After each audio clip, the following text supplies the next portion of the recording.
আচ্ছা, আমাদের database management system এটা হচ্ছে আমাদের সিলেবাস। এটা কোর্স কোড হচ্ছে সিএসি 3523 আর সাবজেক্ট টাইটেল হচ্ছে ডাটাবেস ম্যানেজমেন্ট সিস্টেম। তাহলে দেখা যাচ্ছে যে ডাটাবেস একটা আলাদা শব্দ, ম্যানেজমেন্ট সিস্টেম, এই ম্যানেজমেন্ট সিস্টেমটা হচ্ছে আমাদের থিওরি আর ডাটাবেসটা হচ্ছে আমাদের প্র্যাকটিক্যাল। তো সাবজেক্টের নাম যেহেতু ডাটাবেস ম্যানেজমেন্ট সিস্টেম দিয়ে শুরু, এই জন্য আমি আগেই প্র্যাকটিক্যাল নেব, তারপরে থিওরি নেব। আমরা দুটোই করতে পারি, আমাদের ট্র্যাডিশনাল সিস্টেমে আমরা পড়তে পারি আগে থিওরি তারপরে প্র্যাকটিক্যাল, তবে সেখানে সিস্টেম লস বেশি। থিওরি এতটাই সময় নষ্ট করে এবং এতটাই অপ্রয়োজনীয় যে পরে অরিজিনাল কাজগুলো করা যায় না। তো এই ডাটাবেস প্রোগ্রামিং এবং ডাটাবেস ম্যানেজমেন্ট সিস্টেমের যে প্র্যাকটিক্যাল পার্ট, যেটাকে আমরা সেশনাল বলি, সেটা দুইটা অংশে বিভক্ত। একটা হচ্ছে এসকিউএল আর একটা হচ্ছে পিএল এসকিউএল। এসকিউএল হচ্ছে স্ট্রাকচার্ড কোয়েরি ল্যাঙ্গুয়েজ আর পিএল হচ্ছে প্রসিজারাল ল্যাঙ্গুয়েজ অফ এসকিউএল। তাহলে ওরাকলটা কি? ওরাকলটা হচ্ছে এখানে একটা প্ল্যাটফর্ম। যেমন আমরা কোড ব্লকে কাজ করেছি, তারপর সি প্লাস প্লাস কম্পাইলার কাজ করছি, জাভা, এরকম একটা প্ল্যাটফর্মের নাম হচ্ছে ওরাকল। যে ওরাকল প্ল্যাটফর্মটার মধ্যে আমরা ডাটাবেস ম্যানেজমেন্ট সিস্টেমটাকে ইমপ্লিমেন্ট করব। ওরাকল প্ল্যাটফর্ম দিয়ে আমরা ডাটাবেস ম্যানেজমেন্ট সিস্টেম ইমপ্লিমেন্ট করব এবং এই ওরাকল প্ল্যাটফর্মটা এসকিউএল পিএল এসকিউএল সাপোর্টেড। তার মানে হচ্ছে এখানে আমাদের দায়িত্বটা হচ্ছে ডাটাবেস প্রোগ্রামিংয়ে কিংবা ডাটাবেস ম্যানেজমেন্ট সিস্টেমে এক্সপার্ট হতে গেলে আমাদেরকে যে বিষয়গুলোতে নলেজ থাকতে হবে তার মধ্যে একটা হচ্ছে database management system concept. Concept মানে হচ্ছে আমি কেন ডাটাবেস ডিজাইন করব, আমি কিভাবে ডাটাবেস ডিজাইন করব, কিভাবে ভালো ডাটাবেস ডিজাইন করা যাবে এবং ডাটাবেস কোন কোন ক্ষেত্রে ডিজাইন করা প্রয়োজন। এটা থিওরি। প্র্যাকটিক্যাল পার্টের মধ্যে হচ্ছে এসকিউএল স্ট্রাকচার্ড কোয়েরি ল্যাঙ্গুয়েজ। এই এসকিউএল কোয়েরি ল্যাঙ্গুয়েজ আমাদেরকে শেখা জানতে হবে। ঠিক আমরা যেভাবে সি প্লাস প্লাস প্রোগ্রামিং শিখেছি, ঠিক একইভাবে আমরা এই সেমিস্টারে এসকিউএল শিখব। এখন আমাদের মধ্যে যারা সি প্লাস প্লাস জানে তারা পিএল এসকিউএল শিখতে তাদের সময় লাগবে অনলি 1 ক্লাস। দ্যাট মিনস হচ্ছে 2 আওয়ার থেকে 3 আওয়ার, এর বেশি না। তার মানে হচ্ছে আমরা এতদিন যাবত যা পড়াশোনা করে আসি C plus plus data structure, আমাদের কোনোটাই বৃথা যাবে না, সবগুলো এটার মধ্যে ইমপ্লিমেন্ট করা যাবে। সব নলেজই আমরা আনতে পারবো, শুধুমাত্র টুলসটার চেহারা আলাদা। তো কোশ্চিন থাকতে পারে এরকম যে এসকিউএল এবং পিএল এসকিউএল দিয়ে যদি ডাটাবেস প্রোগ্রামিং করা যায় তাহলে ওরাকলকে এত প্রাধান্য দেওয়ার কারণটা কি? এসকিউএল এবং এসকিউএল সাধারণত পৃথিবীর সব ডাটাবেসই সাপোর্ট করে। এমএস এক্সেস থেকে শুরু করে পৃথিবীতে যত জনপ্রিয় ডাটাবেস আছে, মাইএসকিউএল, তারপরে DB2, এসকিউএল সার্ভার, সব জায়গাতেই এসকিউএল সাপোর্ট করে। তাহলে ওরাকল দিয়ে আমরা কেন করতেছি? তো ওরাকল দিয়ে আমরা কেন করতেছি সেটার উত্তরটা আমরা পেয়ে যাব আজকে।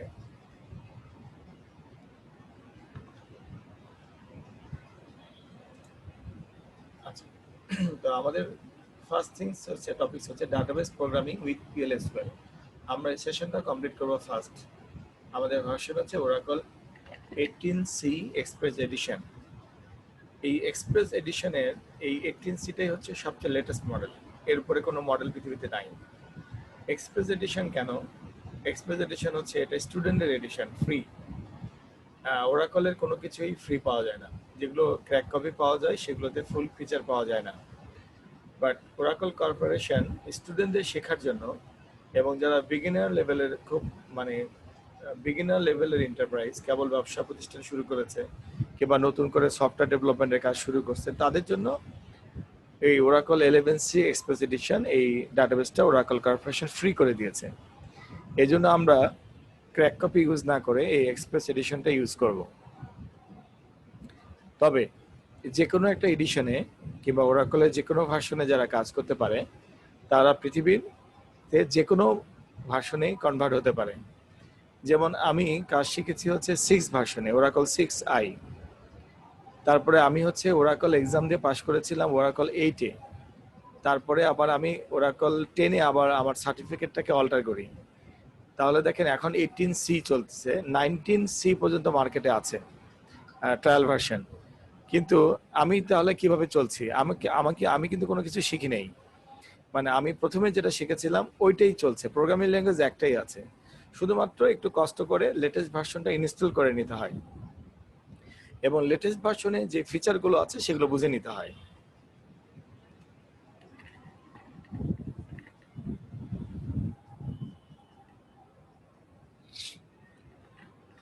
তো প্রথমেই আমাদেরকে একটা জিনিস বুঝতে হবে, সেটা হচ্ছে ডাটাবেস কি। A database is an organized collection of structured information. A database is an organized collection of structured information or data, typically stored electronically in a computer system. আমরা আমাদের কম্পিউটারে আমাদের ড্রাইভগুলোতে সি ড্রাইভ, ডি ড্রাইভ, ই ড্রাইভগুলোতে এলোমেলোভাবে অনেক জিনিস রাখি, folder রাখি, ফোল্ডারের মধ্যে পিকচার রাখি, এমএস ওয়ার্ডের ফাইল রাখি, এক্সেলের ফাইল রাখি, আবার একটা এমএস ওয়ার্ডের ফাইলের মধ্যে আমরা এলোমেলোভাবে টাইপ করে রাখি। কোথায় কি রাখি না রাখি আমরা কিন্তু এটাকে প্রোগ্রামেটিক্যালি বের করতে পারি না। আমরা যেটা করি ম্যানুয়ালি খুঁজে খুঁজে বের করি, এই ফাইলে কি আছে, তারপরে এই ফোল্ডারে কি আছে, এই এই পিকচারটা কিসের, তারপরে এই এক্সেল ফাইলে কিসের ডাটা লেখা আছে, এভাবে আমরা খুঁজে খুঁজে বের করি। কিন্তু স্ট্রাকচার্ড ইনফরমেশন মানে একটা সুন্দরভাবে গোছানো ইনফরমেশন আমরা ফাইল সিস্টেমে করতে পারি না, যেটা আমরা ডাটাবেস সিস্টেমে করতে পারি এবং অর্গানাইজ করতে পারি, গুছিয়ে রাখতে পারি। স্যার ডেটাকে স্যার সাজিয়ে রাখার স্যার সিস্টেমটাই হচ্ছে এই ডাটাবেসটা স্যার, এটা কোয়াইট গুড, হ্যাঁ হতে পারে। এখন ইনফরমেশন আর ডাটা দুটোর মধ্যে পার্থক্যটা কি? ইনফরমেশন মানে যেখানে মিনিং চলে আসে, মানে মিনিংফুল। স্যার মিনিংলেস স্যার, এটা হচ্ছে স্যার ডাটা। হ্যাঁ মিনিংফুল। এটা স্যার মিনিংফুলটা হচ্ছে স্যার আমাদের মানে হচ্ছে ইনফরমেশন, যেটা এটা হচ্ছে মিনিংফুলটা মানে ইনফরমেশন, গুড। জি স্যার। তাহলে অর্গানাইজড আর নন অর্গানাইজড কথাটা আমরা জানি। একটা নন অর্গানাইজড কি, একটা জায়গায় রাস্তাতে এলোমেলো ভাবে গাড়ি রাখা আছে, নন অর্গানাইজড ভাবে, সেখানে কি হয়, ট্রাফিক ক্রিয়েট হয়, ট্রাফিক জ্যাম হয়, মানুষ চলাচল করতে পারে না। আর যদি অর্গানাইজড ভাবে গাড়িগুলো সাজানো থাকে তাহলে কি হতো, তাহলে সবকিছু সুবিধা মতো করা যেত। যেমন একটা গ্যারেজ, গ্যারেজে গেলেন, গাড়িগুলো এলোমেলো ভাবে রাখা আছে, তাহলে কি আপনি গাড়ি পার্কিং করতে পারবেন? আবার সহজে কি একটা গাড়ি বের করতে পারবেন? বের করতে পারবেন না। তার মানে হচ্ছে আমরা যদি গাড়ি বের করাটাকে রিট্রাইভ বলি, ডাটাবেস থেকে ডাটা বের করে আনা, আর গাড়ি ঢোকানোটাকে, পার্কিং করাটাকে যদি ইনসার্ট বলি, তাহলে আমরা খুব ইজিলি বুঝতে পারতেছি যে ডাটাও কিন্তু প্রচুর জায়গা নেয় এবং প্রচুর ডাটা ক্রিয়েট হয় মানুষের জীবনে কাজের জন্য। তাহলে সেগুলোকে যদি অর্গানাইজড ওয়েতে না রাখতে পারি তাহলে আমাদের কোনো কাজ করা সম্ভব না, মানে ভালো কাজ করা সম্ভব না। এবং এই যে স্ট্রাকচার্ড ওয়েতে মিনিংফুল ইনফরমেশন, স্ট্রাকচার্ড ইনফরমেশন এবং ডাটা রাখার যে টেকনিক, ইলেকট্রনিক্যালি কম্পিউটার সিস্টেমের মধ্যে রাখার যে টেকনিক, এটাকে আমরা ডাটাবেস বলি। এখন কম্পিউটার সিস্টেমের মধ্যে না রেখে অন্য কোনো রাখলে ডাটাবেস বলি না। যেমন ধরেন আপনি কিন্তু স্ট্রাকচার্ড ওয়েতে ফাইলও রাখতে পারেন, তারপরে লেজার বুকেও রাখতে পারেন, কিংবা অনেক অনেক দিনের আগে, অনেক আগেকার মানুষরা পাথরে খোদাই করেও লিখে রাখতো, ঠিক আছে, বাট আমরা সেগুলোকে স্ট্রাকচার্ড বলি না। আমরা ইলেকট্রনিক্যালি যে জিনিসগুলো লেখা থাকবে সেগুলোই আমাদের কাছে ডাটাবেস, কম্পিউটার সিস্টেমের মধ্যে থাকতে হবে। Typically stored electronically in computer system, typically মানে সাধারণত।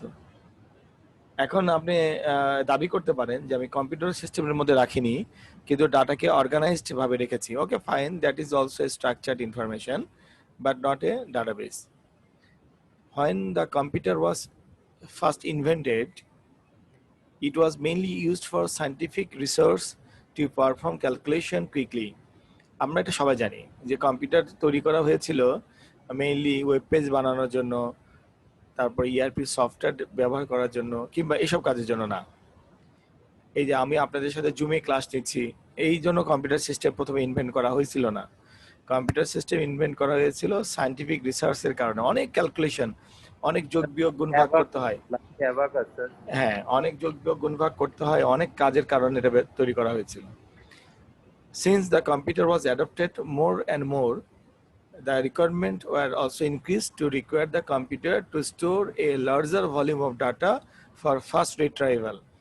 যেহেতু কম্পিউটারটা দিন দিন একের পর এক কোয়ালিটি অর্জন করতে শুরু করলো। এখন দেখা গেল যে সেই কম্পিউটার আর নাই।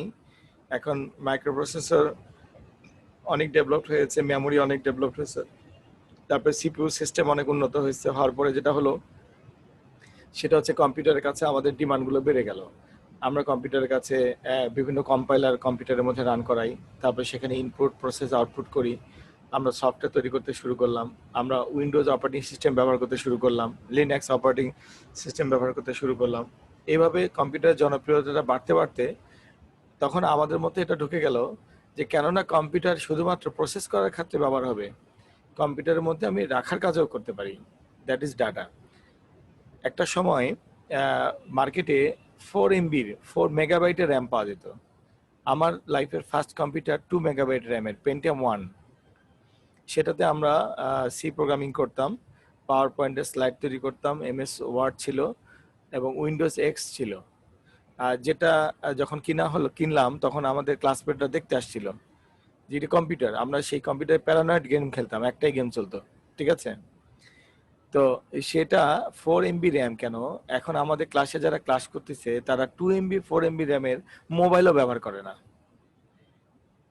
তো এখন তার মানে কি, তার মানে হচ্ছে প্রথমে লজিক্যাল ক্যালকুলেশনের জন্যই কম্পিউটার সিস্টেমটা আবিষ্কার করা হয়েছিল। তখন লজিক্যাল কাজের জন্য কম্পিউটারের ওই রকম মেমোরি ভালো কাজ করতো, এটা নিয়ে কোনো প্রবলেম ছিল না। কিন্তু যখন আমরা ডাটা রাখার এবং ডাটা ম্যানিপুলেশন এবং ডাটা নিয়ে চিন্তা করতে শুরু করলাম, তখন আমাদের মেমোরি ডিমান্ড বেড়ে গেল। তখন আমাদের র্যামের পরিমাণ বেড়ে গেল, রমের পরিমাণ বেড়ে গেল, হার্ড ডিস্কের সেকেন্ডারি মেমোরিতে স্পেস বেড়ে গেল, এবং সেই ডাটাগুলোকে রিট্রাইভ করার জন্য, ইনসার্ট করার জন্য, ম্যানেজমেন্ট করার জন্য অ্যাপ্লিকেশন সফটওয়্যার ডেভেলপমেন্টের পরিমাণ বেড়ে গেল। ওরাকল হচ্ছে ঠিক এরকমই একটা টুলস, আমরা অ্যাপ্লিকেশন সফটওয়্যার ডেভেলপমেন্ট প্ল্যাটফর্মও বলতে পারি। এটা একটা database software development platform, Oracle একটা কর্পোরেশনের নাম, এই নামে ডাটাবেসের নাম। তো আমরা বেসিক্যালি এই ডাটা ওরাকলটাকে ব্যবহার করব একটা large volume of data retrieve করার জন্য, ম্যানেজ করার জন্য, এবং একটা লার্জ ভলিউম অফ ডাটা রাখার জন্য, একটা ডাটাবেস ডিজাইন করার জন্য। তো অ্যাজ এ সিএসসি স্টুডেন্ট আমি এখানে আমার কাজ হচ্ছে ডিজাইন শেখা, ডেভেলপমেন্ট শেখা এবং ম্যানেজমেন্ট শেখা। আর যখন একটা কর্পোরেটের আইটি অফিসার এটা নিয়ে চিন্তা করবে, তখন সেই প্রোডাক্টটা কিনবে, কারণ সে এখানে ডাটা রাখবে। আর আমাদের কাজ হচ্ছে তিনটা, আমরা ডিজাইন শিখবো, আমরা ডেভেলপমেন্ট শিখবো এবং আমরা এটা ম্যানেজমেন্ট শিখবো। তিনটা কাজ আমরা শিখবো। A database is usually controlled by a database management system. এটা আমাদের syllabus, okay? Database management system, that means শুধুমাত্র ওরাকল শিখলে হবে না, কিংবা ওরাকলের মধ্যে যে PL/SQL আছে সেটা শিখলে হবে না। তাহলে আমাদেরকে এখানে বোঝাচ্ছে control by a database management system. এই কন্ট্রোলিংটা আমাদেরকে শিখতে হবে, কিভাবে আমরা ডাটাবেস ম্যানেজমেন্ট সিস্টেম শিখবো। Together, the data and DBMS, along with the application that are associated with them and referred to as database system, often shortened to just database। আমরা অনেক সময় এটাকে ডাটাবেসও বলে থাকি, অনেকে কষ্ট করে ডাটাবেস সিস্টেম বলে না। তাহলে ডাটা এবং এই অ্যাপ্লিকেশন, এই দুটো মিলেই আমাদের ডাটাবেস ম্যানেজমেন্ট সিস্টেম। তাহলে আমাদেরকে ডাটা বুঝতে হবে এবং এটার অ্যাপ্লিকেশন সফটওয়্যারটা বুঝতে হবে। Data within the most common types of database is operation today is typically modeled in row and column in a series of tables to make processing and data querying efficient. আমরা যারা MS access কিংবা Excel open করেছি, তারা আমরা basically একটা জিনিস সবাই দেখি যে ডাটা সাধারণত কম্পিউটার সিস্টেমে রো ওয়াইজ রাখা হয়, তাই না? রো এবং কলাম ওয়াইজ রাখা হয়। তাহলে এটাই টাইপিক্যাল সিস্টেম। আমরা ওরাকলেও ডাটা এইভাবে রো এবং কলাম ওয়াইজই রাখবো, এবং এভাবে ডাটা রাখলেই ডাটা কোয়েরি, মানে এই দেখেন সেকেন্ড লাইনে লেখা আছে in a series of tables, অনেকগুলো টেবিলের মধ্যে আমরা ডাটাগুলো থাকবে, to make processing and data querying efficient. যদি আমরা রো এবং কলাম ওয়াইজ ভাগ করে অনেকগুলো টেবিলের ডাটাগুলোকে সুন্দর করে স্ট্রাকচার করে রাখি, তাহলে আমাদের কোয়ারি প্রসেসিং এবং কোয়ারি ম্যানেজমেন্টটা এফিশিয়েন্ট হবে। The data can then be easily accessed, managed, modified, update, controlled and organized. তাহলে যত মডার্ন ডাটাবেজে আসি না কেন আমরা, সেই ট্রেডিশনাল সিস্টেমের যে স্ট্রাকচারটাই রয়ে গেছে, ডাটা অলওয়েজ রো এবং কলাম ওয়াইজ টেবিলেই ভাগ করে রাখতে হবে। Most database use structured query language, মানে SQL, যেটা কথা আমি বললাম যে আমাদেরকে এটা শিখতে হবে for writing and querying data। এখানে আমরা ব্লু কালার মার্ক যেটা করে রেখেছি সেটা হচ্ছে আমাদের সিলেবাস, সিএসসি। এই সিলেবাস অনুযায়ী আমাদেরকে পড়তে হবে। Before the database system was invented, the flat file structure was commonly used to store data. Database system invent করার আগেও তো কম্পিউটার সিস্টেম ইনভেন্ট হয়েছে, তখনও ডাটা ম্যানেজমেন্টের কাজ চলতো।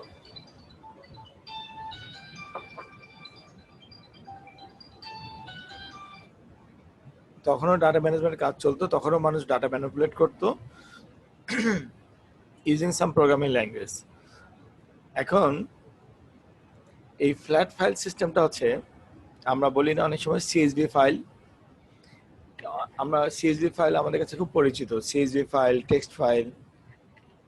ফর এক্সাম্পল, এই সিএসভি ফাইলকে কি বলে জানেন? কমা সেপারেটেড ভ্যালু ফাইল, মানে সিএসভি। অনেক সময় দেখবেন যে মোবাইল থেকে কিংবা মোবাইলের সাধারণত ফোন বুকটা, যেটাকে বলে অ্যাড্রেস বুকটা, এক্সপোর্ট করতে গেলে সিএসভি ফাইল এক্সপোর্ট হয়, হওয়ার পরে অ্যান্ড্রয়েড ফোনে ইম্পোর্ট করা যায়, এরকম একটা সিস্টেম আছে। এই সিএসভি ফাইলগুলো কমা সেপারেটেড ভ্যালু ফাইল বলে। এগুলো সাধারণত এভাবে লেখে, আর অনেক আগে এভাবে লেখা হতো, ফার্স্ট নেম কমা লাস্ট নেম কমা ফোন, তারপরে এই কমা দিয়ে দিয়ে ভ্যালুগুলোকে বোঝানো হতো। তো একটা কমা মানে একটা ভ্যালু, একটা কমা মানে একটা ভ্যালু। তো কম্পিউটার সি প্রোগ্রামিং করে, আমরা সি প্রোগ্রামিংয়ে সি প্লাস প্লাসের রিসেন্টলি ফাইল প্রোগ্রামিং করেছি লাস্ট সেমিস্টারে। তো ফাইল প্রোগ্রামিং করে এটাকে স্ট্রিং প্রোগ্রামিং করা হতো, করার পরে যেখানে কমা পেত সেখানে মনে করতে একটা ভ্যালু পাওয়া গেছে, একটা কমা থেকে আরেকটা কমা একটা ভ্যালু। এইভাবে প্রোগ্রামাররা কষ্ট করে করে ডাটা প্রসেস করতো, এবং এটা খুবই কষ্টকর একটা প্রোগ্রামিং ছিল। সাধারণত একটা ছোটখাটো অ্যাপ্লিকেশন সফটওয়্যার ডেভেলপ করতেও অনেক মানুষ লাগতো এবং অনেক সময় লাগতো। The CSV file has 3 columns. এই যে আমরা যে সিএসভি ফাইলটা দিয়েছি উপরে, এটা 3 কলামস। স্যার আবার একটু যদি বলতেন এই যে কমার বিষয়টা। বুঝি নাই। কমার বিষয়টা স্যার আবার একটু কমা, মানে কমা দিয়ে কি বললেন? ও আচ্ছা, এই সিএসভি ফাইল মানে হচ্ছে কমা সেপারেটেড ভ্যালু ফাইল। হ্যাঁ, আমরা যারা সি সি প্লাস প্লাসে ফাইল প্রোগ্রামিং করেছি লাস্ট সেমিস্টারে, তারা একদম রিসেন্টলি মনে করতে পারবে যে আমরা যখন কোনো ফাইলে ভ্যালু দেখতাম একটা পর একটা, ফর এক্সাম্পল আমার সামনে যে স্লাইডটা দেখা যাচ্ছে এটা একটা ফাইল। জি স্যার। এটা যদি আমি কম্পিউটারে সেভ করে রাখি এবং কম্পিউটারকে বলি যে কত সালে database, relational model database management system invent হয়েছে, তাহলে এর প্রোগ্রামিং করে এটা বের করা খুব টাফ। তাহলে প্রোগ্রামিং করে বের করা টাফ, কিন্তু প্রোগ্রামাররা তাহলে কিভাবে কাজ করতো? প্রোগ্রামাররা এক মিনিট লাইনে থাকেন।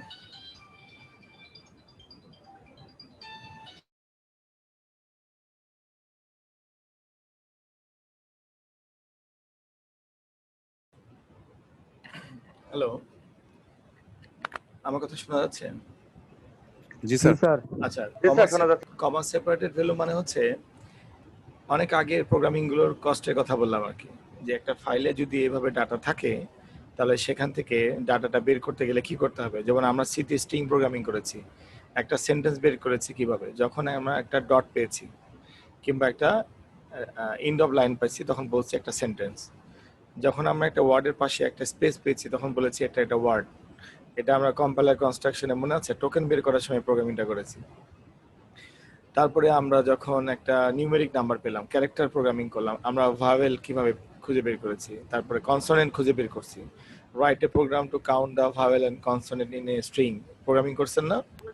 জি স্যার করছি। আচ্ছা, তাহলে সেক্ষেত্রে কিন্তু আমরা একটা ক্লু নিয়ে কাজ করতাম। যে কোনো একটা ক্লু কম্পিউটারকে বলতাম যে ব্ল্যাঙ্ক স্পেস অথবা কমা অথবা ডারি। এই কমা টেকনোলজি, এই প্রোগ্রামিং টেকনোলজি দিয়ে পূর্বে ডাটাবেস প্রোগ্রামিং হতো। একটা ফাইলে ইনফরমেশন লিখে রাখা হতো, তারপরে সেটা কমা দিয়ে ডিভাইড করা হতো, প্রোগ্রামাররা বুঝে যেত একটা কমা মানে একটা করে ভ্যালু। তাহলে প্রথম ভ্যালুটা নাম, তারপরে ভ্যালুটা অ্যাড্রেস, তারপরে ভ্যালুটা ফোন নাম্বার, এভাবে স্ট্রাকচার মেনটেন করা হতো এবং এভাবে ফাইল প্রোগ্রামিং করে ইউজারদেরকে সলিউশন দেওয়া হতো, এবং এটা অনেক কষ্টকর ছিল। এরপরে 1970 সালে doctor Ted Codd, a computer scientist, invented the relational model for database management. এই 1970s, এই সালটা মনে রাখাটা খুব জরুরি। এই সায়েন্টিস্টের নামটা মনে না রাখলেও এই সালটা ভাবে বটে অনেক সময় কোশ্চেন আসে যে কত সাল থেকে ডাটাবেসের ব্যবহার শুরু হয়েছে। আচ্ছা, invented the relational model for database management. The relational model deals with many issues caused by the flat file model. The relational model deals with many issues caused by the flat file model.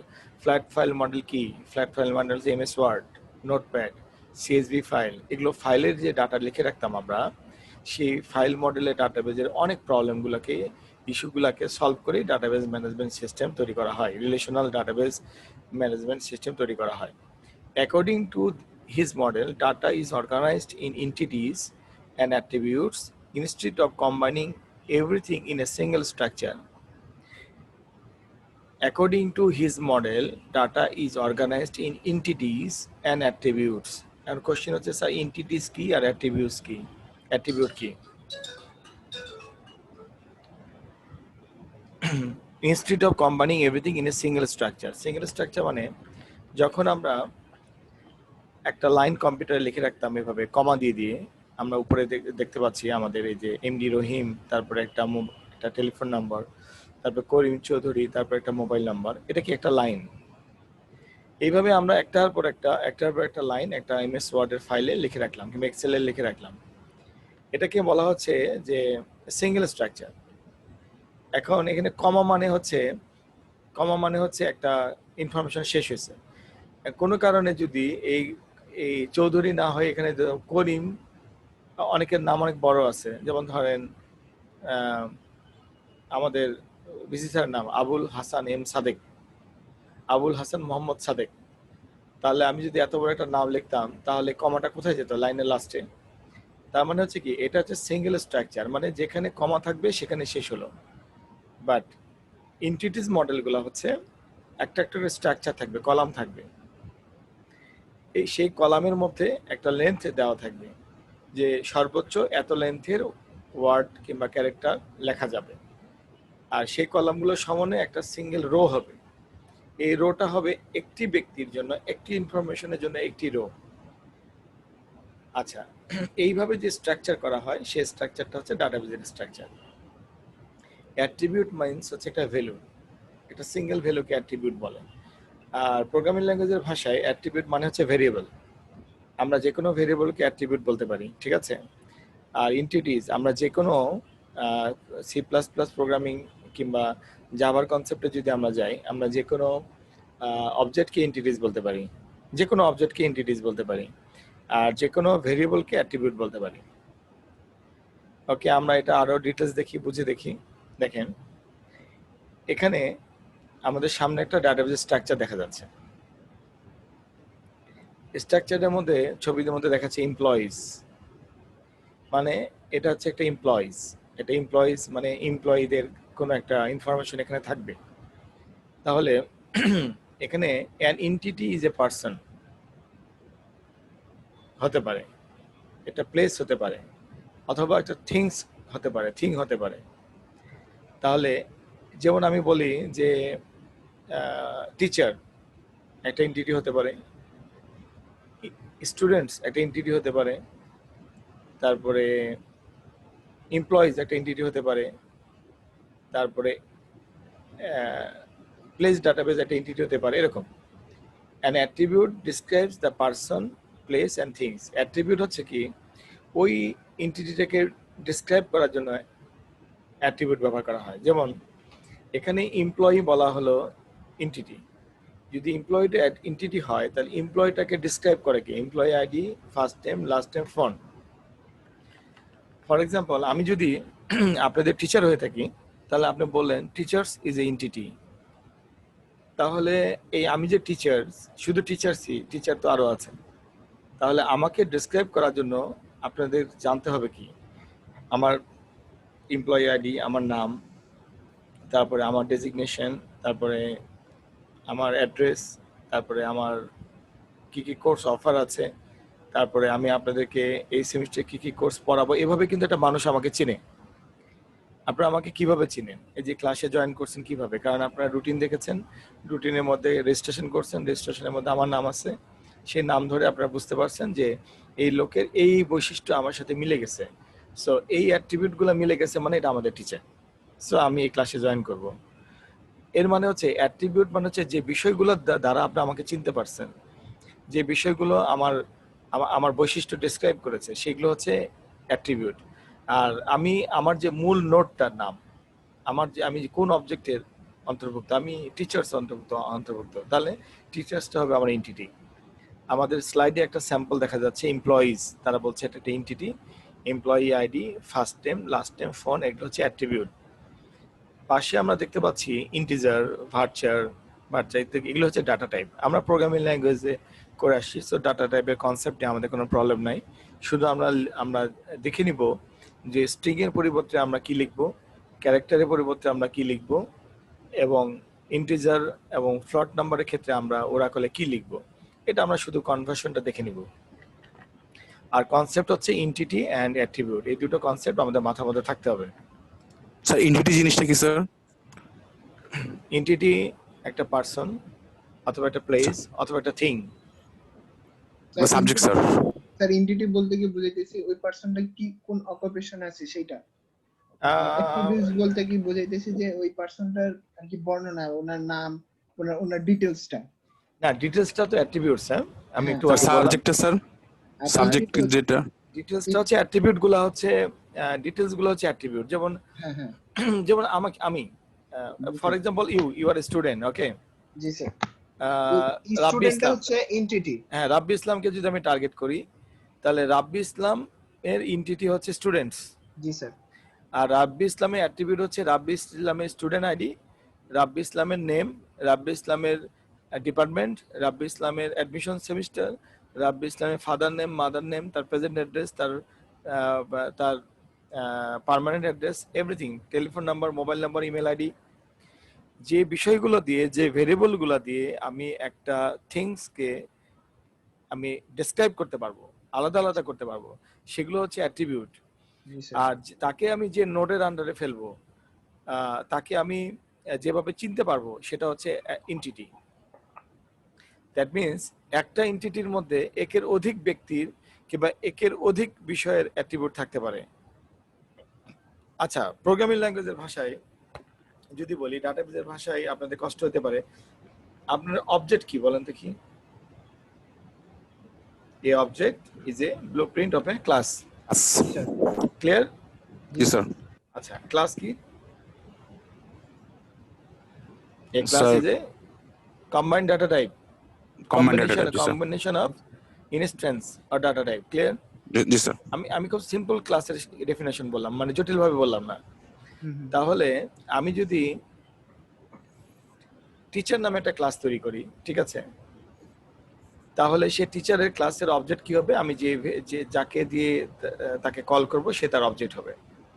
এখন টিচারের information গুলো, টিচারের ID, টিচারের নাম, টিচারের date of birth, টিচারের department, এগুলো কি তার আলাদা আলাদা ভেরিয়েবল, তার মানে আলাদা আলাদা ইনস্ট্যান্স। তাহলে এখানে আমাদের সামনে কি দেখতে পাচ্ছি? একটা এমপ্লয়ির ID, name, last name, phone, এগুলো কিন্তু তার ইনস্ট্যান্স, একটা একটা উপাদান। তাহলে ক্লাসের উপাদানগুলো কার উপাদান হয়? ক্লাসের উপাদানগুলোকে আমরা অন্য জায়গায় ব্যবহার করতে পারি। এখন কোশ্চিন হচ্ছে, এমপ্লয়ি আইডি, এইটা কোন এমপ্লয়ের আইডি? ফর এক্সাম্পল, এটা আমার আইডি, মানে আহসান আরিফের আইডি। তো ডিপার্টমেন্টে কি আর কোনো টিচার নাই? যেমন ধরেন মোবারক হোসেন আছে, সেও তো একটা এমপ্লয়, তার একটা আইডি আছে। সাদিয়া ম্যাডাম, তারও একটা আইডি আছে। আমাদের সামিনা ইয়াসমিন, তারও একটা আইডি আছে। তার মানে দেখেন, এই এমপ্লয়িগুলো সবারই আলাদা আলাদা আইডি আছে, আলাদা আলাদা ফার্স্ট নেম আছে, আলাদা আলাদা লাস্ট নেম আছে, আলাদা আলাদা ফোন আছে। সো আমাদের আলাদা আলাদা ভ্যালু আছে। সো আমরা ইনস্ট্যান্স, অথবা আমরা প্রোগ্রামিং অবজেক্ট ওরিয়েন্টেড প্রোগ্রামিং এর ভাষায় আমরা বলতে পারি আমরা ইনস্ট্যান্স, প্রোগ্রামিং ল্যাঙ্গুয়েজের ভাষায় বলতে পারি আমরা আলাদা আলাদা ভেরিয়েবল। কিন্তু কোশ্চিনটা হচ্ছে আমরা কোন শ্রেণীর অন্তর্ভুক্ত? আমরা এমপ্লয়ি শ্রেণীর অন্তর্ভুক্ত। So employee is entity.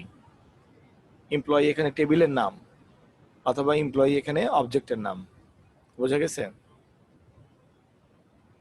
G sir. জি স্যার। আচ্ছা,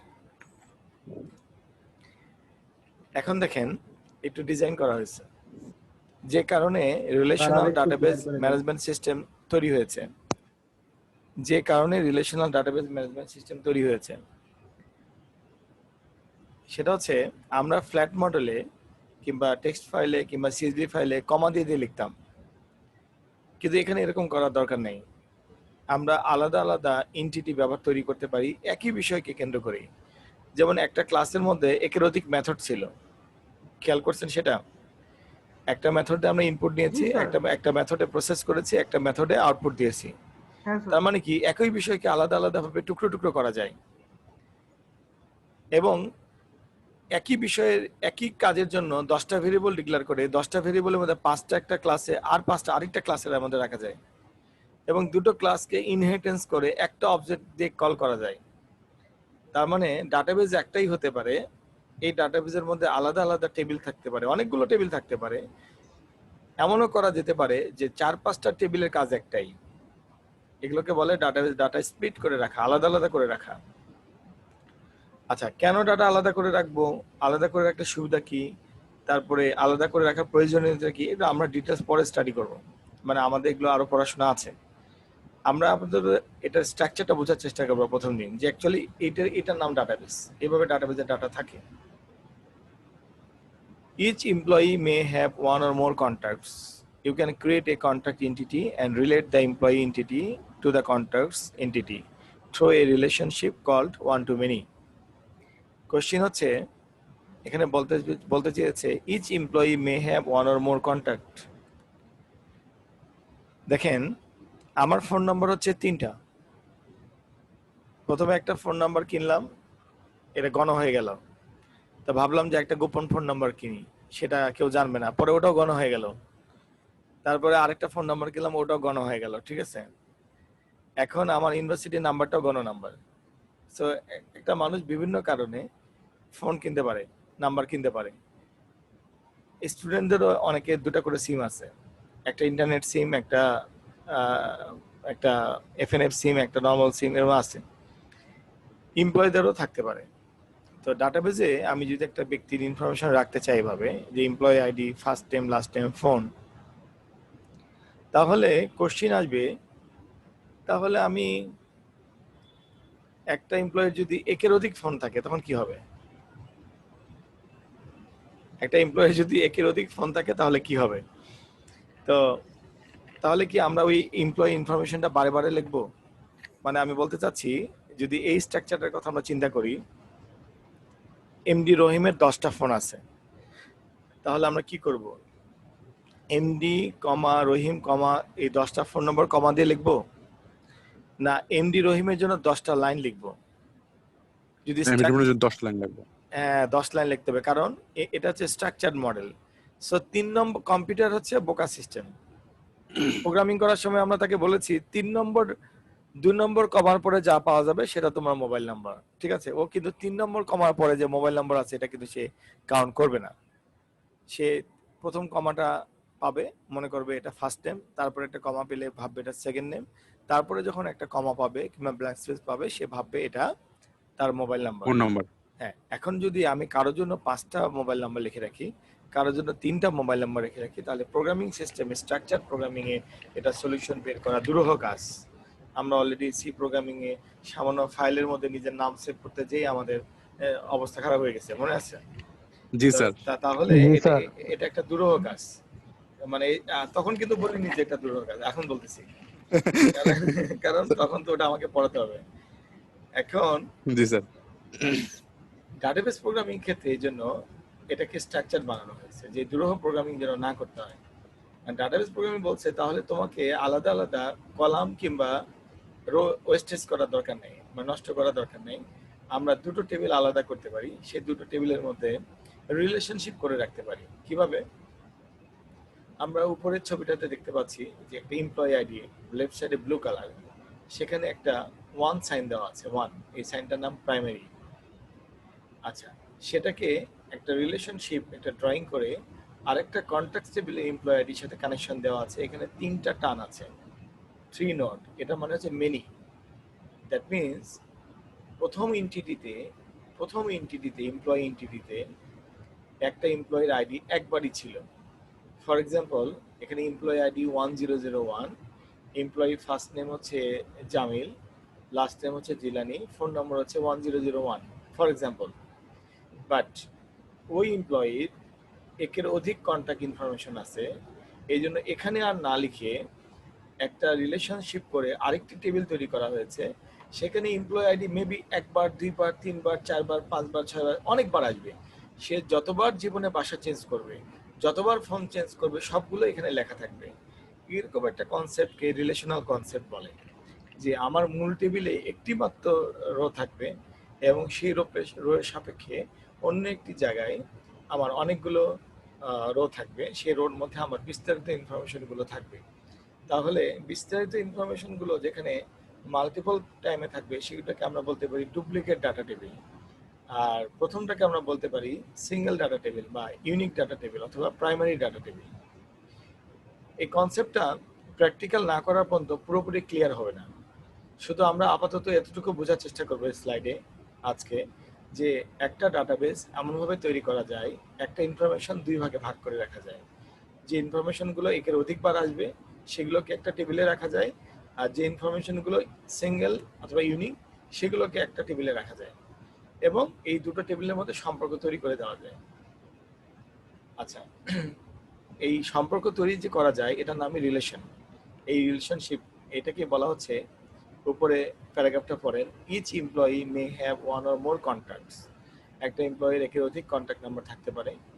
You can create a contact entity and create an employee entity to contact entity through a relationship called one-to-many. মানে one-to-many মানে একটা এমপ্লয়ি একের অধিক কন্ট্যাক্টের সাথে সম্পর্ক তৈরি করে রাখছে, তার অনেকগুলো ঠিকানা আছে, এই জন্য এটাকে বলা হচ্ছে one-to-many. By the way, we often refer to entities as a table. এখন আসেন বাংলা ভাষায় আমরা এই এন্টিটিগুলোকে নর্মাল কনসেপ্টে চলিত ভাষায় টেবিল বলি। মানুষ বলে ডাটাবেজের টেবিল বানাও, ওয়ার্ডের মধ্যে একটা টেবিল বানাও, এইরকম। Refer entities as table, records as row, এবং রেকর্ডকে আমরা রো বলি। তুমি কয়টা রো এন্ট্রি করেছো, তোমার টেবিলে কয়টা রো আছে, আমরা এরকম ভাষায় কথা বলি। এবং ফিল্ডগুলোকে যেমন আইডি, বিভিন্ন কলামগুলোকে, ফিল্ডগুলোকে আমরা কলাম বলি, বা ডাটাবেজের ভাষায় এটাকে ফিল্ড বলে, ডাটাবেজের ভাষায় রোজকে রেকর্ড বলে, এবং আমাদের ডিবিএমএস এর ভাষায় বা ডাটাবেজের ভাষায় টেবিলকে এন্টিটিস বলে। এখন আমরা ভুল করে এন্টিটিসকে টেবিল বলে দোষ নাই, রেকর্ডসকে রো বলেও দোষ নাই, ফিল্ডকে কলাম বলেও দোষ নাই, কিন্তু আমরা চেষ্টা করব যে পড়াশোনাটা করতেছি ওই সাবজেক্টে থাকা অবস্থায় ওই সাবজেক্টের ভাষায় কথা বলতে। The relational model is better than the flat file model because it removes the duplicate. Example, if you put employee and contact information on the same file, the employee who has more than one contact will appear in multiple rows. মানে আমি একটু আগে যেটা বলতে চাইলাম আর কি, যদি mister রহিমের একের অধিক কন্ট্যাক্ট নাম্বার থাকে তাহলে মিস্টার রহিমের আমাকে মাল্টিপল রো ক্রিয়েট করতে হতো। সো সেই ক্ষেত্রে আমার ম্যানেজমেন্টটা অনেক ডিফিকাল্ট হয়ে যেত। সো এই জন্য এখানে বলা হচ্ছে যে এই লাইনে বলা হচ্ছে যে it removes the duplicate data. If you put employee and contact information on the same file, একটা ফাইলের মধ্যে যে লিখে রাখতাম the employee who has more than one contact will appear in multiple rows, অবশ্যই আসতো, কারণ আমাকে লিখে রাখতে গেলে তো আসতেই হবে। এখন আসেন the Oracle, the relational database management system, or এটাকে সংক্ষেপে বলা হয় RDBMS, is a short, in short, manages relational data. একটু আগে আমরা একটা রিলেশনাল ডাটা দেখলাম যে একটা এমপ্লয়ির ইনফরমেশন একটা টেবিলে আছে আর তার কন্ট্যাক্ট ইনফরমেশনগুলো আর একটা টেবিলে আছে। কেন? কারণ তার একটি কন্ট্যাক্ট ইনফরমেশন না, তার একের অধিক কন্ট্যাক্ট ইনফরমেশন আছে। এই জন্য ডুপ্লিকেট রো ক্রিয়েট না করে আমরা তাকে একটা সেপারেট ফাইলে রেখেছি, সেপারেট টেবিলে রেখেছি, এবং দুটোর মধ্যে একটা লজিক্যাল রিলেশন ক্রিয়েট করে দিয়েছি। সেই লজিক্যাল রিলেশনটার কারণে সে বুঝতে পারে যে সে এই ডাটাগুলো, এই 4-5টা ডাটা অমুক ডাটার সাথে connected.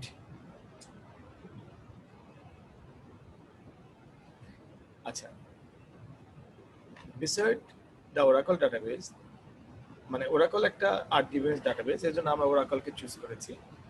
Oracle database is an RDBMS with the largest market share. বর্তমানে পৃথিবীতে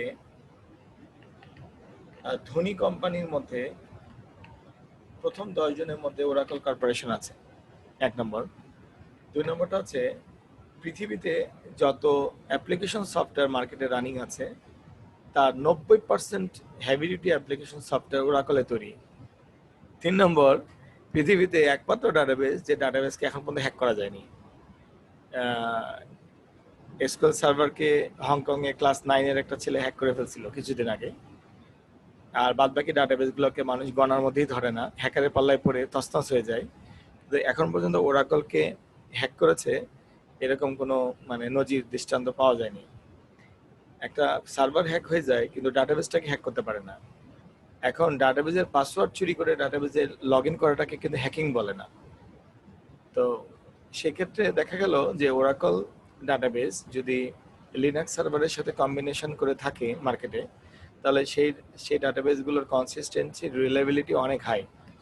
বাংলাদেশের ক্ষেত্রে যদি আমি বড় 5টা ডাটাবেসের কথা বলি, যেমন বাংলাদেশে বিদ্যুতের মধ্যে আছে পল্লী বিদ্যুৎ, ডেসা, ডেসকো, তিনোটারই ডাটাবেস, এবং পিডিবি, 4টা ডাটাবেসই ওরাকলে করা।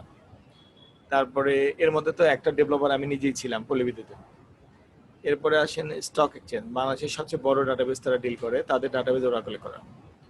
তারপরে জীবন বীমা, bank, Bangladesh bank, all bank, কয়েকটা ব্যাংকের ডাটাবেস এসকিউএল সার্ভারে করা, মানে হাতে গোনা 10-12টা, তাছাড়া সবই ওরাকলে করা। এর মানে ওরাকলই যে পৃথিবীতে একমাত্র শক্তিশালী ডাটাবেস সিস্টেম তা কিন্তু না। মার্কেটে DB2, SQL Server, MySQL, PostgreSQL, এই আমার সামনে যে 4টা ডাটাবেসের নাম লেখা আছে, 4টা কেউ কারো অংশে কোনো অংশে কম না। বাট মাইস্কুয়েলটাকে বর্তমানে ওরাকল কোম্পানি কিনে নিয়েছে। এটা এখন ওরাকলেরই একটা ওয়েব ভার্সন প্রোডাক্ট। মাইস্কুয়েল কিন্তু এখন আর আলাদা না, সে ওরাকলেরই একটা প্রোডাক্ট। তো ফাইনালি যেটা হলো সেটা হচ্ছে যে রিলায়েবিলিটির দিক থেকে এবং কর্পোরেশনের চুজের দিক থেকে ওরাকল এখন পৃথিবীতে নাম্বার 1 গ্রেডের ডাটাবেস। এই কারণে আমরা এই ওরাকল সার্টিফিকেশন কিংবা ওরাকল ডাটাবেসের সাথে সম্পর্ক রাখার চিন্তা ভাবনা করব। এখন ওরাকলে কাজ করা শিখলে DB2, SQL Server, MySQL, PostgreSQL সবগুলোতে কাজ করা সম্ভব, কারণ সবগুলোতে একই প্রোগ্রামিং। আচ্ছা, এখন ওরাকল ডাটাবেসের এখানে কিছু ফিচার আছে, এগুলো আমরা দেখে নিব। সেটা হচ্ছে এটা একটা ক্লোজ প্ল্যাটফর্ম, মানে উইন্ডোজ, ইউনিক্স, লিনাক্স সবগুলোতে একসাথে কাজ করে। এটা Oracle database has its networking stock. এটা আমি সংক্ষেপে বলি, এটা একটা কম্পিউটার, সিঙ্গেল কম্পিউটারে কাজ করা সম্ভব। এটা মাল্টিপল কম্পিউটারের মাধ্যমে নেটওয়ার্কিং সিস্টেমে কাজ করা সম্ভব। অলসো এটা ইন্টারনেট নেটওয়ার্কিং এর মধ্যে দিয়েও কাজ করা সম্ভব। অ্যাসিড কমপ্লেইন্ট, এটা হচ্ছে ডাটা ইন্টিগ্রিটি অ্যান্ড রিলায়েবিলিটি। এটা হচ্ছে একটা মোস্ট ইম্পর্টেন্ট ফ্যাক্টর। একটা কোম্পানির কোটি কোটি টাকা ইনফরমেশন একটা ডাটাবেসের উপরে থাকবে, কোনো কাগজপত্র থাকবে না, কোনো মানুষের কাছে থাকবে না, সেক্ষেত্রে ইন্টিগ্রিটি এবং reliability is most important for a product. এটা একটা আইটি অফিসারের জন্য খুবই গুরুত্বপূর্ণ টেনশনের বিষয়। তো সেই ক্ষেত্রে পৃথিবীতে সবাই অফিসাররা ম্যাক্সিমাম ক্ষেত্রে এটাই চুজ করে, কারণ এটা যদি ক্র্যাশ করে কিংবা এটা যদি ফল করে তাহলে এটাকে পূর্বের স্টেটে মানে অ্যাটমিক লেভেলে নিয়ে যাওয়াটা খুব ইজিয়ার। আচ্ছা, কমিটমেন্ট টু ওপেন টেকনোলজিস, এটা হচ্ছে যে এখন ওপেন টেকনোলজিজের যুগ, ওপেন সোর্সের যুগ। সেটা ওরাকলের সাথে সেই লিনাক্স, তারপরে ওপেন সোর্স প্রোগ্রামিং কিংবা ওপেন সোর্স প্ল্যাটফর্মের সাথে তার কম্প্যাটিবিলিটি আছে। আর কিছু কারণ এটা খুব পপুলার, সেটা হচ্ছে লজিক্যাল ডাটা স্ট্রাকচার, মানে আমরা প্রোগ্রামাররা যেখানে লজিক লিখি সেই লজিক্যাল ডাটা স্ট্রাকচারটা এটা খুব স্মুথ। পার্টিশনিং করা যায়। পার্টিশনিং কাজ হচ্ছে যে পার্টিশন করে রাখলে, ছোট ছোট টুকরো করে কোনো জিনিস রাখলে সেটা প্রোগ্রামারদের জন্য প্রোগ্রামিং করা এবং কম্পিউটার সিস্টেমের জন্য এটা পারফর্ম করা খুব ইজিয়ার। মেমোরি ক্যাচিং, এটার যে কোনো একটা কোয়েরি কিংবা যে কোনো একটা স্টেটমেন্ট প্রচুর মেমোরি একসাথে অ্যালোকেট করতে পারে এবং মেমোরিটাকে ইউটিলাইজ করতে পারে। এটা আর্কিটেকচারটা খুব স্ট্রং। ডাটা ডিকশনারি আছে এখানে। ডাটা ডিকশনারি হচ্ছে টেবিল ভিউ, এটা আমরা ডিটেলস পরে পড়াশোনা করব। তো এটা একটা অ্যাডমিনিস্ট্রেটিভ ওয়ার্ক আর কি, এই ডাটা ডিকশনারিটা এখন বললেও বোঝা যাবে না, সো এটা মনে রাখেন, যেটা আমরা পরে দেখব। ব্যাকআপ অ্যান্ড রিকভারি, এই শব্দটা আপনাদের কাছে ইজি, এই জন্য এটা বোঝায়। ব্যাকআপ মানে হচ্ছে একটা কম্পিউটার ফল করতে পারে, ফেল করতে পারে, তারপরে সার্ভার নষ্ট হয়ে যেতে পারে। সো একটা ব্যাকআপ, অটো ব্যাকআপ অথবা কম্পিউটার বেস ব্যাকআপ কিংবা ম্যানুয়াল ব্যাকআপ, এটা খুব ইম্পর্টেন্ট। আবার কম্পিউটার নষ্ট হয়ে গেলে, অপারেটিং সিস্টেম নষ্ট হয়ে গেলে সেটা রিকভারি করতে পারাটাও ইম্পর্টেন্ট। ক্লাস্টারিং, এটা হচ্ছে Oracle enables high ability that enables the system is up and running without interruption of services in case of one or more serverless clusters fails. In server in a clusters fail, এর মানে হচ্ছে আমরা যে কম্পিউটারগুলোতে কাজ করি আপনারা, এগুলো হচ্ছে সিঙ্গেল প্রসেসর কম্পিউটার, মানে পার্সোনাল কম্পিউটার। সাধারণত এই পার্সোনাল কম্পিউটারে একটা ছোটখাটো অ্যাপ্লিকেশন সফটওয়্যার ডেভেলপ করা যায় কিংবা পড়াশোনা করা যায়, কিন্তু যদি এই কম্পিউটারটাতে একটা ওরাকল ডাটাবেস রাখা হয় এবং সেই ডাটাবেসে যদি একটা বড় company, for example join stock, সেখানে বাংলাদেশে 2 কোটি running BO holder, account holder আছে যারা ইনস্ট্যান্ট ট্রানজ্যাকশন করে, তাহলে 2 কোটি যদি পার সেকেন্ডে ট্রানজ্যাকশন হয়, তাহলে আপনার ল্যাপটপ কিংবা আমার কম্পিউটারের পক্ষে এটা এটা এটা ট্যাকেল করা সম্ভব না। তাহলে এটাকে একটা সেরকম রিলায়েবল কম্পিউটারে রাখতে হবে। তো ওরাকল হচ্ছে ওই রকম রিলায়েবল কম্পিউটারের জন্য একটা উপযোগী আর্কিটেকচার, যে কম্পিউটারে কোনো একটা সার্ভারের প্রসেসর ফেল করলে কিংবা সার্ভারটাই যদি ফেল করে, তাহলে ব্যাকআপ সার্ভারে, সেকেন্ডারি সার্ভারে কিংবা সেকেন্ডারিরও সেকেন্ডারি যে সার্ভার আছে সেগুলো থেকে সে স্মুথলি রান করতে পারে উইদাউট এনি ইন্টারাপশন, মানে ইউজার বুঝতে পারে না যে সার্ভার ফেল করেছে। ফিচার, এখানে সরি এডিশন, এই এডিশনের মধ্যে হচ্ছে একটা হচ্ছে এন্টারপ্রাইজ এডিশন। আমরা এশিয়ান ইউনিভার্সিটিতে এন্টারপ্রাইজ এডিশন ইউজ করি, এটা আমরা লাইসেন্স করে কিনেছি। আর এটা হচ্ছে স্ট্যান্ডার্ড এডিশন, এটাতে একটু ফিচার কম থাকে। যেমন ধরেন আপনারা যখন কারো কোনো মানুষের জন্য সফটওয়্যার তৈরি করবেন, তাহলে সেই মানুষটার যদি কোম্পানিটা ছোট কোম্পানি হয় কিংবা মিডিল এজের কোম্পানি হয়, তাহলে আপনারা তাকে স্ট্যান্ডার্ড এডিশন দেবেন। আর যদি হেভি ডিউটি ডাটাবেস হয়, অনেক ট্রানজ্যাকশন হয়, তাহলে এন্টারপ্রাইজ এডিশন দেবেন।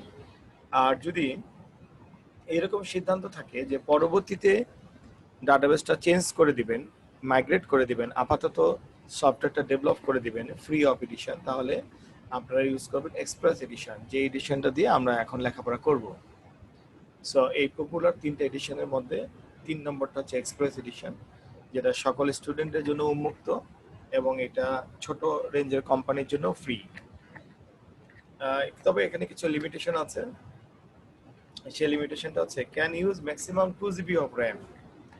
আপনাদের কি ধারণা স্টুডেন্ট লাইফে আমরা এমন কোনো কোয়েরি লিখতে পারবো যে কোয়েরিটা 2 GB র্যাম অ্যালোকেট করবে?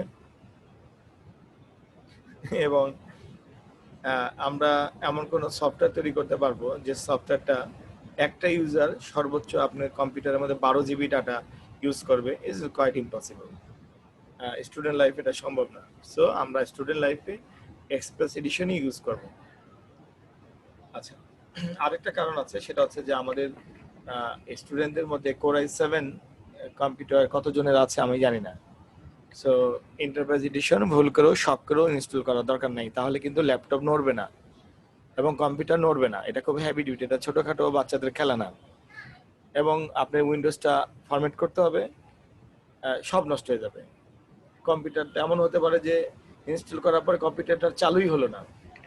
এই জন্য আমরা এন্টারপ্রাইজ এডিশন কিংবা স্ট্যান্ডার্ড এডিশনের দিকে যাব না, আমরা সবাই এক্সপ্রেস এডিশন ইউজ করব। আমি টেস্ট করে দেখেছি, এটা ডুয়াল কোর ল্যাপটপ থেকে শুরু করে কোর i7 পর্যন্ত সব জায়গায় ইনস্টল হবে। আচ্ছা, এখানে free Oracle database for everyone স্লাইডের মধ্যে আমি 4টা লিঙ্ক দিয়ে দিয়েছি আপনাদের জন্য। একটা হচ্ছে ওরাকল এক্সপ্রেস এডিশনটা কোথায় থেকে ডাউনলোড করবেন, ঠিক আছে? এটা খুব ইম্পর্টেন্ট, কারণ এটা ডাউনলোড করাটাও আপনাদের জরুরি, কারণ ইন্টারনেট থেকে যেগুলো নামাবেন সেগুলো ম্যাক্সিমামই হবে ওই কি বলবো অ্যাড মানে অ্যাডভার্টাইজমেন্ট অ্যাড করা, এগুলো আপনাকে বিরক্ত করবে। এখানে একটা লিনাক্সের ভার্সন আছে আর একটা উইন্ডোজের ভার্সন আছে, আপনার উইন্ডোজের ভার্সনটা ইনস্টল করবেন, ঠিক আছে? এই ওরাকল ডাটাবেস এক্সি ডাউনলোড, এটা ওরাকলের নিজস্ব কোম্পানির ওয়েবসাইট, এখান থেকে ডাউনলোড করবেন। ডাউনলোড করার সময় আপনাদেরকে রেজিস্ট্রেশন করতে বলতে পারে অথবা নাও বলতে পারে। সরি, আমাকে বলছে না, এই জন্য আমি রেজিস্ট্রেশন করা অবস্থায় আছি। আপনাদেরকে যদি একটা ফর্ম দেয়, ফর্মের মধ্যে নিজের ইনফরমেশনটা দিবেন, ডাউনলোড করে ফেলবেন। আচ্ছা, ডাউনলোড করার পরে আপনাদের কাজ থাকতে পারে যে এটাকে কিভাবে বুঝবেন, এটার জন্য ওদের একটা ভিডিও আছে। এই ভিডিওটা দেখলে আপনাকে এক্সপ্লেন করবে এক্সপ্রেস এডিশন কিভাবে কাজ করে এবং কোথায় থেকে এটা দেখা যায়।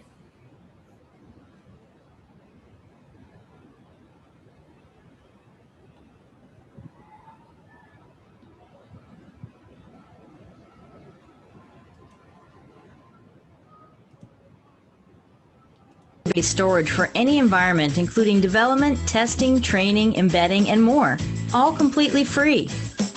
An environment, REST data service use Oracle and Oracle database that will make life easier. For security and compliance, protect your sensitive data with encryption, redaction, masking, auditing, and Oracle's unique database vault technology. For data scientists, Express Edition delivers the sheer analytic power of Oracle Database. Create real-time analytics, business intelligence, and reports with Oracle Database in-memory column store. Get valuable insights and deliver predictions from your data using data mining SQL and R programming. Build your analysis graphically in Oracle's Data Miner UI. Quickly load datasets using Data Pump, SQL Loader, or SQL Developer. And that's not all. Educators can use Express Edition for database curriculum and instruction. Startups and nonprofits can leverage it to experience the same Oracle database capabilities enjoyed by large enterprises. It's the free database for everyone. Want more? If you outgrow Express Edition, you can easily move to the next level. Upgrade to a paid Oracle database to receive regular patches, benefit from 24/7 customer support, and upsize to unlimited storage. Because it's a regular Oracle database, you get full compatibility with Oracle Enterprise Edition. You can also upgrade to Oracle Autonomous Transaction Processing or Oracle Autonomous Data Warehouse in Oracle Cloud. Migration is easy. Oracle Database 18c Express Edition, delivering the world's #1 database, always free. Visit oracle.com to get it today. ওকে, এরপরে আমরা দেখব হচ্ছে installing on Linux. আমাদের এটা Linux চালায় আমাদের মধ্যে কোনো স্টুডেন্ট এখন আমি জানি না আছে কিনা, যারা আমাদের মধ্যে ম্যাক্সিমাম সবাই উইন্ডোজ। আমরা উইন্ডোজে গেলাম, উইন্ডোজে গেলে এই ইউটিউবের ভিডিওটার মধ্যে আপনি উইন্ডোজের মধ্যে কিভাবে ইনস্টল করবেন এটা দেখা যাবে। In Windows. First, go and download the Oracle installer zip file and then extract it into a new folder like here. Then head into the folder and look for a setup.exe file and double click on it. Click yes when Windows asks you if you want to execute the file. That will bring up the installer for you. First it will install the prerequisites for exe. This may take a while. When all the prerequisites have been installed, it will bring up the actual installer. First hit next.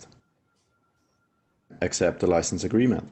On the next screen, you can choose the install path of Oracle Database 18c Express Edition. You don't have to change it, you can just hit next, or if you want to, you can hit the change button and change it to the location you desire.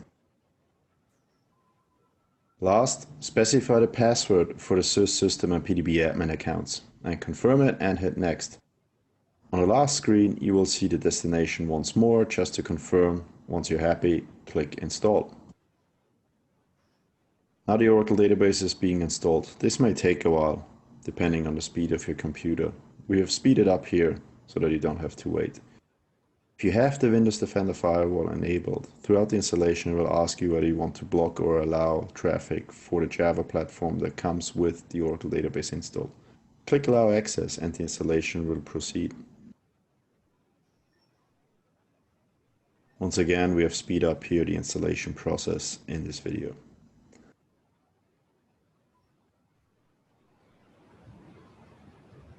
SQL+/sysdba. We are now connected to the container database of Oracle Database 18c. Let's check the banner from the $version view. And here we go. Now, Oracle Database 18c comes with the container database architecture. That means that there's a PDB ready for you to go, and you will have to connect to the PDB in order for your data to be stored. And you will see there's one PDB in there called XEPDB1, and it's open for read and write. আচ্ছা, আমি এখানে তিনটা link দিয়ে দিয়েছি, ঠিক আছে? প্রথমটা হচ্ছে ডাউনলোডের লিংক, এখান থেকে ডাউনলোড করে তাহলে এই ডাউনলোড করার পরে আমরা যে ডেস্কটপে এখানে ভিডিওটা দেখে বুঝতে পারলাম যে কিভাবে এটা সেট আপ করতে হবে। এই ভিডিওটাতে পুরোটা উইন্ডোজের ভিডিওটাতে পুরোটা সেট আপ করা দেখাচ্ছে। আর ইন্ট্রোডিউসিং ওরাকল এক্সি, এটা থেকে আমরা এই ডাটাবেস সম্পর্কে একটা ধারণা পাবো। আর প্রথম লিঙ্কটা হচ্ছে ডাউনলোডের লিঙ্ক, তাহলে এটা আমরা দেখে নিব। আচ্ছা, তাহলে এটা খুব একটা কমপ্লেক্স কোনো বিষয় না। অ্যাকচুয়ালি আমরা সবাই যারা কোড ব্লক ইনস্টল করছি তারা ডাবল ক্লিক করে এটা ইনস্টল করতে পারবো। আর ইনস্টল করতে না পারলে আমরা ইউটিউবে ভিডিও দেখে দেখে ইনস্টল করে নেব। এখন স্যার এখানে অরাকল অ্যাকাউন্ট খুলতে বলছে স্যার। একটা অ্যাকাউন্ট খুলে ফেলবেন, সমস্যা নেই। ইমেইলের যেভাবে অ্যাকাউন্ট খুললেন ওভাবে খুলে ফেলবেন। আমার কথা বুঝে গেছে? জি স্যার।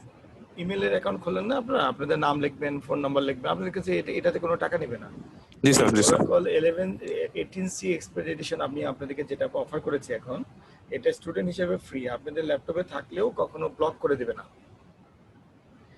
জি স্যার, রেজিস্ট্রেশন করছি ওরাকলে। হ্যাঁ, করে ডাউনলোড করে এটাকে সেটআপ করে ফেলেন, ঠিক আছে? আচ্ছা, এখন আসেন আমরা একটু এটা চেহারাটা দেখে নেই ল্যাবে। স্যার লিংকটা পাঠিয়ে দেন স্যার গ্রুপে, তাহলে স্যার ডাউনলোড করে দিতে হবে স্যার। আমরা দেখেন ইনস্টল করার পরে আমার কম্পিউটার দেখতে পাচ্ছেন এখানে একটা আইকন ওরাকল ওরা ডিবি 18 হোম 1, এটা সবার কম্পিউটারে চলে আসবে, ঠিক আছে? দেখা যাচ্ছে? জি স্যার। আচ্ছা, এখানে ক্লিক করলে এটা পাবেন, এই পুরো স্ক্রিনটা পাবেন। এখানে অনেক ফিচার আছে, অনেক কাজ আছে, এগুলো আপাতত কোথাও ক্লিক করা দরকার নাই, আমি ধীরে ধীরে শেখাবো, ঠিক আছে? এখানে আমরা এসকিউএল প্লাস পাচ্ছি। এই এসকিউএল প্লাসটাই হচ্ছে আমাদের প্রোগ্রামিং লেখার জায়গা। আর এটা ওরকম সুন্দর মাউস দিয়ে কাট কপি পেস্ট করা যাবে, একটু কষ্ট হবে, কিন্তু আপনাদের স্ক্রিনে আমি যখন কাজ করব তখন একটু কষ্ট করে এটা করতে হবে, প্লাস আমাকে বলতে হবে যে ফর্মগুলো পড়তে না পারলে, ঠিক আছে, এটা দরকার হলে আমরা জুম করে করে লিখবো আর কি। এখানে সবকিছু কমান্ড লাইনে করতে হয়। যেমন যখন আপনি ওরাকলটা সেট আপ করবেন তখন আপনার কাছে একটা পাসওয়ার্ড চাইবে, ওই পাসওয়ার্ডটাই হবে মালিকানা পাসওয়ার্ড। যেমন এখানে কি লিখছে, ইন্টার ইউজার নেম, তো বাই ডিফল্ট ওরাকলে একটা ইউজার থাকে, এটার নাম সিস্টেম, মানে মালিকানা ইউজার নেম। সিকিউরিটি কি এর মতো? হ্যাঁ, বাই ডিফল্ট এটা পরবর্তীতে আমরা ইউজার ক্রিয়েট করে নিতে হবে আমাদেরকে। সিস্টেম ইন্টার পাসওয়ার্ড, এই পাসওয়ার্ডটা হচ্ছে আমরা সেটআপ করার সময় যে পাসওয়ার্ডটা দিয়েছি সেটা। যখন লিখবো তখন কিন্তু লেখাটা উঠবে না সিকিউরিটির কারণে। এখানে সিকিউরিটি কিন্তু এখান থেকেই শুরু হয়ে দেন, A1 2 3 4 5, দেখেন কোনো স্পেস দেখায়নি, কিচ্ছু দেখায়নি। ইন্টার দিলাম, আমার একটা কানেক্টেড টু স্ক্রিন আসছে, এখানে আসছে Oracle 18c express edition release. আচ্ছা, ভার্সন এত। এই এসকিউএল যে প্রম্পট করছে এটা হচ্ছে আমার প্রোগ্রামিং লেখার জায়গা। সো আমি এখানে একটু কোশ্চেন ছিল স্যার। হ্যাঁ, আপনি স্যার ইন্টার ইউজার নেম লিখছেন সিস্টেম, এটা কি স্যার সিস্টেমটাকে আপনি দিবেন নাকি এটা স্যার অ্যাডমিন নেমটাই এরকম? অ্যাকচুয়ালি এটার অ্যাডমিন নেমটা এটা ডিফল্ট ইউজার, মালিকানা আর ইউজার। পাসওয়ার্ডটা হচ্ছে আমি নিজে দিব? পাসওয়ার্ডটা হচ্ছে সেটআপ করার সময় আপনি যেটা দিবেন সেটাই হচ্ছে আপনার পাসওয়ার্ড। জি স্যার, বুঝতে পারছি। তো আমি একটা কোড লিখে দেখাই, যেহেতু আমাদের শুরুর ক্লাস, এটাতে কিভাবে এই ভাষাটা কিরকম এটা একটু আমরা বোঝার চেষ্টা করি। যেমন ধরেন আমি যদি কম্পিউটারকে বলি সিলেক্ট করো, দেখাও sys date, computer date from dual, কিভাবে লিখলাম ভাষাটা, select sys date from dual, মানে এটা টেকনোলজিটা হচ্ছে সিলেক্ট ফ্রম হোয়ার। এই আমরা যেমন সি প্রোগ্রামিং শিখেছি, কিভাবে সি সিনট্যাক্স লিখতে হয়, কিভাবে সি প্লাস প্লাসে ক্লাস ডিক্লেয়ার করতে হয়, এটাও এরকম শিখবো।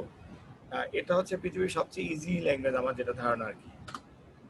আমাদের থেকে ডেটটা দেখালো, আজকে সার্ভারের ডেট হচ্ছে 3 তারিখ। আমি যদি একে বলি select 1 + 1 from dual, so it will calculate easily 2. দেখেন আমরা দুটো নাম্বার যোগ করার জন্য সিতে কি করেছি, দুটো ভেরিয়েবল ডিক্লেয়ার করছি, তারপরে একটা ভেরিয়েবলের মধ্যে অ্যারিথমেটিক অপারেটর ইউজ করে সেটা মান রাখছি, প্রিন্ট আউট করছি, কত কি করেছি, তাই না? আর এটা স্যার ডাইরেক্ট কল করতেছি আমরা, এটা 4th জেনারেশন ল্যাঙ্গুয়েজ, তো আমরা তো ওখানে মিড জেনারেশন ল্যাঙ্গুয়েজে কাজ করেছি। সিস্টেম প্রোগ্রামিং গুলো 4th জেনারেশনে যায়নি এখনো, 3rd জেনারেশনে আছে, বাট আইটি প্রোগ্রামিং গুলো সবই 4th জেনারেশনে কনভার্ট হয়ে গেছে। এখানে এখানে ছোটখাটো প্রোগ্রাম লেখা, এখানে কোনো রকম প্রোগ্রামিং ল্যাঙ্গুয়েজ জানার প্রয়োজন নাই। জি স্যার। নরমাল যোগ বিয়োগ গুণভাগের জন্য এখানে প্রোগ্রামিং ল্যাঙ্গুয়েজের কোনো অবদান নাই আর কি। তো এটার ল্যাঙ্গুয়েজ স্ট্রাকচারটা এরকম, আমাদেরকে কষ্ট করে এইভাবে ব্ল্যাক স্ক্রিনে কাজ করতে হবে এই ভার্সনে। তবে এডিট করলে can not create or save, এটা দেখাচ্ছে, এটা কারণ আছে। আচ্ছা, মাউসে অ্যারো চিহ্ন দিলে, এই আপ অ্যারোতে চাপ দিলে আমি আগে কি কি লিখেছি এগুলো দেখতে পাবো, ঠিক আছে? যেমন আমি মাউস দিয়ে উপরে গেলাম, এই যে অ্যারো চিহ্ন দিয়ে আমি কিন্তু টাইপ করছি না, দেখছেন? আমি কিবোর্ডে অ্যারো চিহ্নতে চাপ দিচ্ছি, উপরে চাপ দিলে উপরে যাচ্ছে, নিচে চাপ দিলে নিচে যাচ্ছে। এইভাবেই কষ্ট করে করে আপনাকে দেখতে হবে আপনি কি কোড লিখেছেন। ওকে, এডিট, ওকে। এই যে আমার যে can not create or save edit, এটা এই এডিট ফাইলটা ওপেন হচ্ছে না, কারণটা হচ্ছে আমি অ্যাডমিন ইউজারে লগ ইন করিনি উইন্ডোজে। আচ্ছা, এটা কোনো ফ্যাক্টর না, আমরা তো ল্যাব ক্লাস আছে, আমরা শিখবো। তবে এই যে দেখেন, এই মাউস দিয়ে এইভাবে সিলেক্ট করলাম, করার পরে Ctrl+C Ctrl+V কাজ করবে আর কি। এই ছোটখাটো এমএস ওয়ার্ডের মতো কমান্ডগুলো কাজ করাতে পারবেন, otherwise you have to write everything. এই ব্ল্যাক স্ক্রিনের ক্ষেত্রে লেখা ছাড়া আমাদের কোনো গতি নাই। আমরা আগে একটা ইজি ভার্সন ইউজ করতাম 11G, কিন্তু ভার্সনটাকে আমি ক্যান্সেল করেছি এর জন্য ওই ভার্সনটার মধ্যে মাউস দিয়ে কপি করা যায় এবং স্টুডেন্ট কাট কপি পেস্ট করে, আর স্টুডেন্ট কাট কপি পেস্ট করতে যাওয়ার পরে প্রোগ্রামিংটাকে ভুলে যায়। এই ভুলে যাওয়ার পরে তারা ইন্টারনেট প্রোগ্রামিং করার সময় তারা সফটওয়্যার ডেভেলপমেন্টের মধ্যে এসকিউএল কোডগুলো লিখতে পারে না, ভুল লেখে। এবং এটা আপনাদের মঙ্গলের জন্যই এই লেটেস্ট ভার্সনে এই ব্ল্যাক স্ক্রিনে আমি নিয়ে আসছি, ঠিক আছে? তো কোনো কারণে নিজের শান্তির জন্য ওই পুরাতন ভার্সনে যাওয়ার কোনো প্রয়োজন নাই, তাহলে কিন্তু নিজের লস নিজেই হবে, পরে প্রোগ্রামিং করতে পারবেন। স্যার ইনস্টল করতে পারি না স্যার ফাইলটা তো জিপ ফাইলে নামতেছে।